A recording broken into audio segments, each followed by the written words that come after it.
Welcome to the Transum Podcast, a monthly roundup of the new features on the transum.org website, providing mathematical puzzles, games, learning activities, and the ever-popular mathematics lesson starter of the day. Here's your host, John Tranter. Hello! This is podcast number 57, recorded for August 2019, and it begins with a puzzle about carrot-eating critters.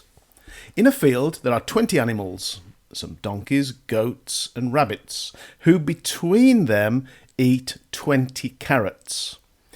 Each donkey eats 3 carrots, each goat eats 1.5 carrots, and each rabbit eats half a carrot.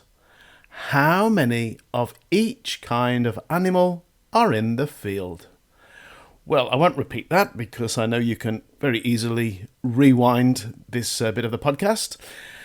But I will give you lots of thinking time as I ramble on about all sorts of things as usual in this podcast. So this is all about the new additions to the Transum website in this last month. Even though I've been on holiday to some wonderful places, I've still managed to get some new things up there, mainly because I passed the time on the plane by writing code. So there's some new things on the website that were written at 30,000 feet. There you go. First of all, on the flight from London to Singapore, I remembered the time when I was a Sea Scout, and thinking back to the happy days spent boating on Patsall Pool, I came up with the idea of Scouts in Boats. It's a more sort of classroom-safe version of an old puzzle from 1850 and is presented in increasing levels of difficulty. The task is easily understood, but it's surprisingly more tricky to implement. It's a drag and drop activity where you have to drag the little images of scouts onto the boats. So all I can say is be prepared. See what I did there? Anyway, all the activities I will talk about in this podcast can be found by clicking on the links in the newsletter, and that's transum.org/newsletter. Now, they say not all school mathematics should be exciting and fun. Should it? Anyway, there's a place for good old-fashioned drill and practice too. But there's no law to say that that can't be enjoyable in its own right.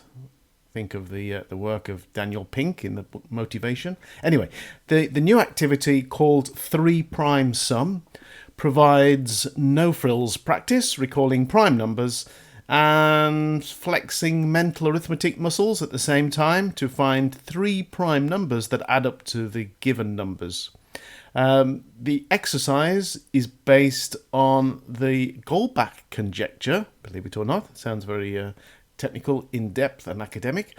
Every integer greater than 5, he stated, and proved, can be written as the sum of 3 prime numbers, so such as 25 is 11 plus 7 plus 7. Actually, there's more to the Goldbach conjecture than I've just mentioned, and articles found in books and online would make interesting reading for the inquisitive learner. You are listening to the Transum Podcast. You can find Transum Mathematics at www.transum.org. As usual, I have a maths book that I'm reading at the moment to tell you about, and this month I'm reading Geometry Snacks. It's subtitled Bite-Sized Problems and Multiple Ways to Solve Them. It's one of those books that turns out actually to be better than I thought it would be. And I now have a new set of strategies for solving geometrical problems just when I thought I knew it all. In fact, I was so impressed with this book that I contacted the publisher, Tarquin, and asked permission to include one of the snacks as an advanced lesson starter. So have a look at that, and I'd love to know how this geometry snack starter works with your higher achieving mathematicians. Let me know. Many of you, as I am, are enjoying the long school holiday at the moment. Though for many others, it's business as normal, particularly in the Southern Hemisphere, in Australia and New Zealand. Anyway, for those whose pupils are on holiday, be aware that they are slowly forgetting a lot of the mathematics they learned last term. It's not completely out of the question to send them an email with a link to some holiday maths activities, because Transom has some holiday maths activities. Just a thought. Anyway, the link is in the newsletter, transom.org/newsletter for the holiday maths activities. I have just finished listening to the wonderful Mr. Barton podcast, in which a large number of educators each talk about one thing they have learned during this last year. One of the contributors who made me smile was Rob Easterway. He's the puzzle advisor to the New Scientist magazine, and he talked about the link between humour and creativity and highlighted the lack of humour in examination questions. This year I've been thinking a lot about the importance of humour in maths, and the reason for this is that I think that humour is an essential part of creativity. About 50 years ago, Arthur Koestler wrote a book called The Act of Creation, and in that book he said that creativity manifests itself in three ways: art, discovery and humour. Somebody else reduced this to three shorter words. Creativity is aha, and ha-ha. I love those three words because I think they're a quick way to spot that creativity is happening, whether that's in everyday life or in maths lessons. If a lesson has included no moments of aha or ha-ha, then whatever else it's achieved, I would suggest it has not involved any creativity. My eldest daughter has just taken her GCSEs, so this year I've taken a closer interest than normal in the maths that teenagers are expected to do in preparation for their exams. What has struck me is how little humour there is in maths questions. In fact, a teacher recently confided to me that she'd once been a GCSE exam setter, and she'd found that any humour that she put into questions, in the form of puns or amusing product names, tended to get removed. The reason for this is apparently that exams should avoid arousing emotional reactions in students. And of course, it wouldn't be right for some students to burst out laughing during an exam or to start crying because of a poignant story linked to simultaneous equations, though presumably the emotional reaction of, "Oh my God, this question is so unrealistic, it makes me angry," is deemed acceptable. Anyway, I can understand that humour in exam questions could be misconstrued. Exams are not there to entertain. Unfortunately, there are consequences if, like my daughter, the 2 years building up to GCSE are spent almost entirely practising on old GCSE exam questions. It means there is a danger of there being no humour in any of the lessons. Maths becomes a dry series of tasks with little sense of a twinkle in the eye of the examiner that says, "I know this question has a really contrived storyline, but have a go anyway." I asked my daughter if she'd ever laughed during a maths lesson in Year 10 or Year 11.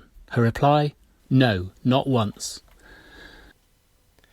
So, although I can offer a bolt-on contribution in the form of maths jokes, which you may have seen on the Transom website, the real need, of course, is for a built-in, relaxed atmosphere in lessons where humour is the norm, whether it be an ability to laugh at the mistakes one makes, or to have some in-jokes to help remember certain mathematical concepts. Anyway, this notion of humour in mathematics, I hope, is reflected in the Transom activities you do every day from the website. Don't forget you can listen to this month's podcast, which is the audio version of the newsletter. You can find it on Stitcher or Apple Podcasts, and you can follow Transom on Twitter. That's @Transom. And you can actually like the Transom Facebook page. Lots of ways of getting in touch there. So finally, the answer to this month's puzzle is 2 donkeys, 5 goats, and 13 rabbits. A similar puzzle appeared in the Bakhshali manuscript in the year 350. Wow, long time ago. And is essentially a situation that can be described with two simultaneous equations involving three variables. Not so easy to solve, apart from knowing that the variables need to be whole numbers, positive whole numbers. So I solved it using a systematic listing method, mixed with a bit of trial and improvement, and of course technology helped. Hope you got the answer too. Anyway, that's all for now. See you next month. Bye. Thank you for downloading and listening to the Transom podcast. You can find the website at www.transom.org, where you're welcome to use all of the activities absolutely free, or jump in with both feet and become a Transom subscriber.